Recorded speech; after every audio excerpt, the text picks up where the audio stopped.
I'm Russell Manning. I'm the Managing Director of Manning Stainton Estate Agents. Home information packs were originally conceived quite a few years ago and started to come into force in August last year. And by the end of this year, the government regulation stated that before a house can go on the market, a home information pack has to be actually ordered, not necessarily in place, but has to be ordered before the property can be placed on the market. What is a home information pack? Well, it's basically two things, really. First of all, it's some legal information about the property. And second of all, it contains an energy efficiency report, which is a similar report to the sort of thing you see on a fridge or a car or an oven. It literally tells you of the energy efficiency of that particular property, both what it is today and what you could do to improve the efficiency. And those packs are now mandatory once a house goes on the market. There is a lot of debate in the property industry at the moment about the value of these packs to both buyers and sellers. And I must say, we're disappointed that we think that the value is at the moment really not significant. For sellers, it's information they have to provide. There's not an option here. That's what the government have decreed, therefore it has to be done. The pack prices range in price if you pay for a pack up front from about £325, and if you defer the cost of the pack, which you are able to do with some agents, that could cost you something in the region of £400. That will be paid when you've sold the property.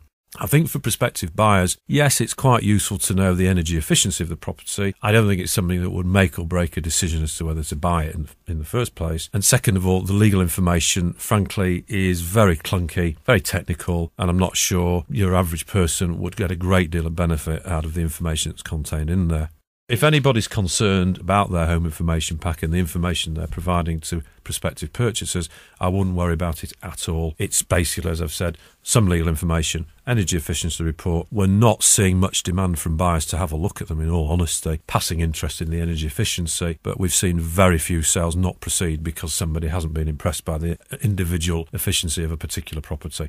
If you have a home information pack done on your property, there'll be no consequences at all in terms of you having to spend money to improve the house in any way. In fact, it's quite interesting when you look at the energy efficiency reports. Most of them are in a certain band anyway, and they're not troubling people too much.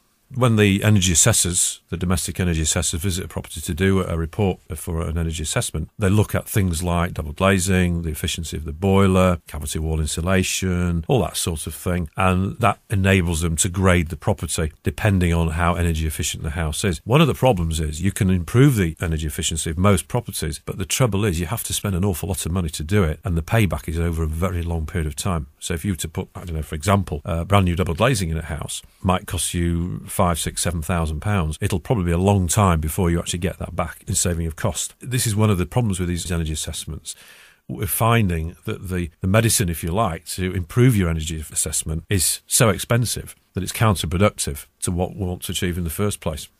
In terms of the overall value of the property, ignoring the energy assessment benefits, then yes, certain things do add value. Double glazing is an obvious one. Naturally, central heating is another. Things like insulation and all these modern facilities that people can use over a period of time will enhance the value of a property. So there are benefits other than just the cost saving in energy use. I mean, I know we're all trying very hard to minimise our carbon footprints and make our lives as energy efficient as possible, and that's great, but obviously if there's a huge cost to do that, that's beyond the means of most people anyway. So if you're looking at it from a property value perspective, think about the longer term again rather than the immediate short term. If you spend £5,000 or £6,000 on double glazing, you're not necessarily forced to get that back the next day. You will get it back over a period of time.